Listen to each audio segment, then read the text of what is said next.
ఓం మహాగణాధిపతయే నమ. ఓం గురుభ్యో నమ. ఓం శ్రీమాత్రే నమ. పరమేశ్వర స్వరూపమైనటువంటి జ్యోతిష, వాస్తు మరియు ఇతర అనేకమైనటువంటి శాస్త్రములను మనకు అందించినటువంటి మహర్షులకి నమస్కారం. హయగ్రీవ హయగ్రీవ హయగ్రీవేతి యో వదేత్తస్స నిస్సరతే వాణి జహ్నుకన్యా ప్రవాహవత్.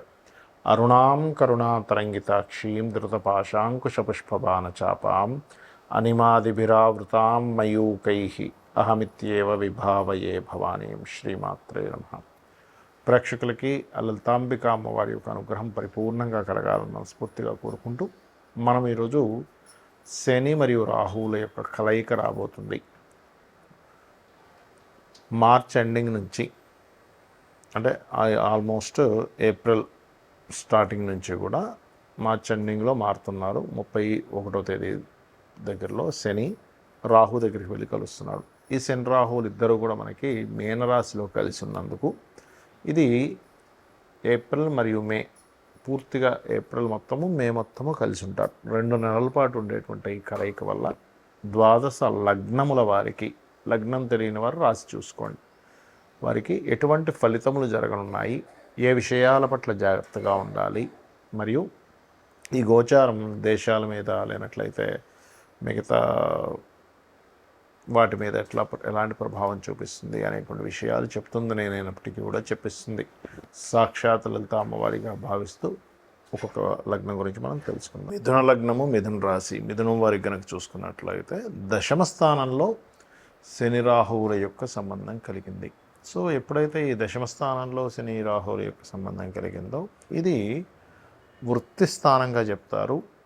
విదేశాల్లో అక్కడ ఏదైనా ఉద్యోగం చేయడానికి కానీ వాటికి సపోర్టివ్గా ఉంటుంది, ఉండదని కాదు. కాకపోతే ఇక్కడ ఏంటంటే మార్పులను కూడా ఇస్తాడు. అక్కడ డియోల్ సైన్ కాబట్టి అది రాహుతో కలిసింది కాబట్టి ఉన్న ప్రదేశంలో ఉన్నట్టు కాకుండా మార్పులు ఇవ్వడం ఇటువంటివి కలుగుతాయి. అదేవిధంగా ఎప్పుడైనా సరే ఈ దశమంలో ఉన్నప్పుడు కొంత వ్యాపార సంబంధించిన విషయంలో బికాజ్ ఆఫ్ అక్కడ ఉండేటువంటి సరే సప్తమ స్థానాన్ని కూడా చూస్తాడు. మిథున లగ్నాత్ సప్తమ స్థానాన్ని మరియు 4వ స్థానాన్ని చూస్తాడు. కాబట్టి బుధరాశుల్ని మరియు గురురాశుల్ని రెండింటినీ కూడా ఆక్యుపై చేస్తున్నటువంటి శని రాహువులు ఇద్దరు కూడా ఇక్కడ ఏంటి గురురాశుల్లో ఉంటూ మరొక గురురాశిని మరొక బుధరాశిని చూడడం వల్ల ఇది వ్యాపారం చేసేటువంటి వారికి ముఖ్యంగా జాగ్రత్త పడాలి. బికాజ్ ఆఫ్ లాభస్థానానికి వ్యయ స్థానంలో ఉన్నాడు కాబట్టి.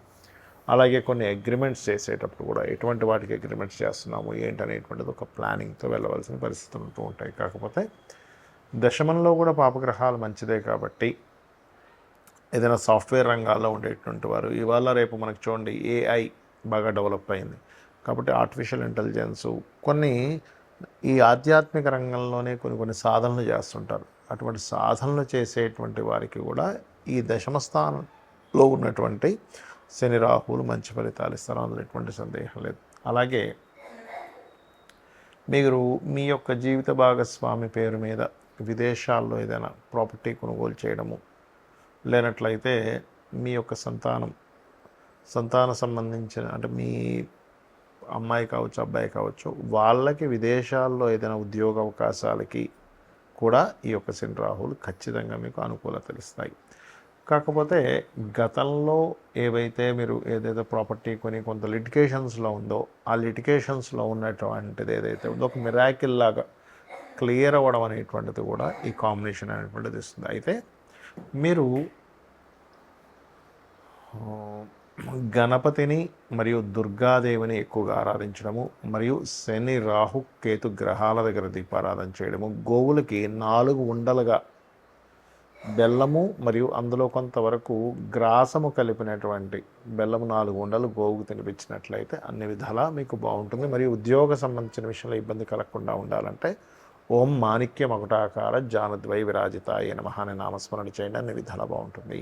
శని రాహువుల యొక్క కలయిక ఎప్పుడైతే మీన రాశిలో ఉందో ఇది ప్రధానంగా దేని మీద ప్రభావం చూపిస్తుంది అంటే ఇది కొంచెం విదేశీ సంబంధించిన వాటి మీద ఎక్కువగా ప్రభావం చూపిస్తుంది. అంటే ఎట్లాంటి వాటి మీద, ఒక చూడండి ఒక్కోసారి విపరీతమైన వర్షాలు రావడం కానివ్వండి, లేకపోతే ఫైనాన్షియల్గా ఉండేటువంటి కొన్ని అప్ అండ్ డౌన్స్ ఎక్కువగా రావడం కానివ్వండి, కొన్ని విదేశాల్లో అసలు ఊహించనటువంటి మార్పులు, అది ఫైనాన్షియల్గా సంబంధించినవి కానివ్వండి, జాబ్ సంబంధించినవి కానివ్వండి, లేకపోతే ఈ శని రాహులు ఎప్పుడైతే మీన రాశిలో ఉంటారో, ముఖ్యంగా జల ప్రదేశాలు ఉండేటువంటి ప్రాంతాల్లో ఉత్తర సంబంధించినటువంటి దిశల్లో, ఉత్తర దిశల్లో అంటే ఉత్తరం వైపు ఉండేటువంటి దేశాలు ఏవైతే ఉంటాయో వాటికి సంబంధించినటువంటి వాటిల్లో, అదేవిధంగా కొన్ని లాస్ ఏవైతే ఉంటాయో ఈ లా సంబంధంగా కొన్ని దేశాల్లో లేకపోతే మన ఇండియా లాంటి ప్రాంతంలో కూడా ఏదైనా కొన్ని నిర్ణయాలు తీసుకున్నప్పుడు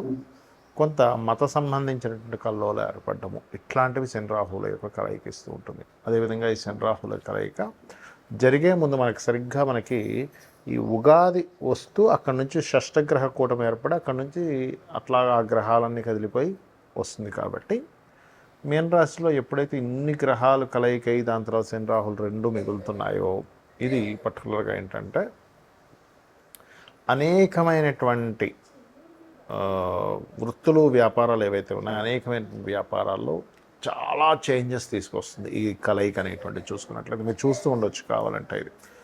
అలాగే ముఖ్యంగా ఈ కాంబినేషన్ ఉన్నప్పుడు ఆన్లైన్ రిలేటెడ్ సంబంధించిన వాటిల్లో ముఖ్యంగా చూడండి, మనకు ఒక్కోసారి చాలా పెద్ద ఆన్లైన్ అంటే ఇంటర్నెట్స్లో మనం చూస్తూ ఉంటాం, అమ్మో అసలు ఇది ఇంత పెద్ద స్కామ్ అయిందండి ఆన్లైనట్లయితే. ఒక్కోసారి మనకి కొన్ని జరుగుతూ ఉంటాయి. అంటే అట్లాగా వేరే ఆపరేటింగ్ సిస్టమ్ని వీళ్ళు చేస్తూ ఉంటారు. అంటే ఏంటి, వాళ్ళ ఆధీనంలో తీసేసుకుంటూ ఉంటారు. అటువంటివి జరగడము, ఇట్లాంటి కొన్ని జరుగుతుంటాయి అన్నమాట. ఒక్కోసారి చూడండి, హ్యాక్ చేశారంటూ ఉంటారు. పెద్ద ఆర్థిక సంబంధించిన వ్యవస్థలని, పెద్ద ఆర్థిక సంబంధించిన వాటిని హ్యాకింగ్కి గురయ్యేటువంటి ఛాన్సెస్ ఉంటుంది కాంబినేషన్ ఉన్నప్పుడు. సో అది చాలా ప్రధానంగా గుర్తుపెట్టుకోవాలి.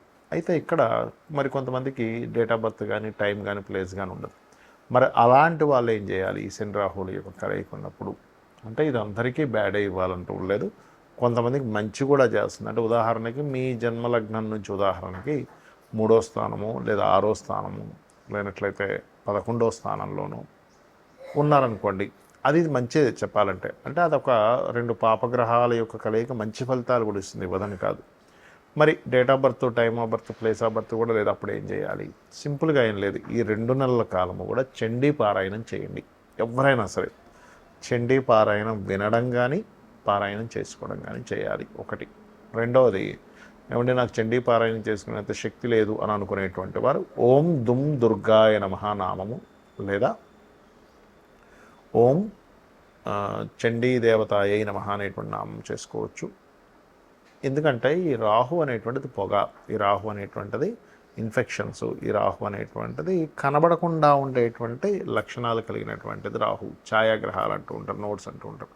దానికి కర్మకారకుడు మీనరాశిలోకి ఎంటర్ అయినప్పుడు అది గురుత్వ సంబంధించిన రాశి అయినందుకు మనకి చూసుకున్నట్లయితే గొప్ప పీఠాధిపతులు లేనట్లయితే గొప్ప ఆధ్యాత్మికవేత్తలకు కూడా దీని యొక్క ప్రభావం పడుతుంది. వాళ్ళ యొక్క లైఫ్స్ మీద కూడా దీని యొక్క ప్రభావం పడుతూ ఉంటుంది శని రాహుల యొక్క కలయిక అనేటువంటిది.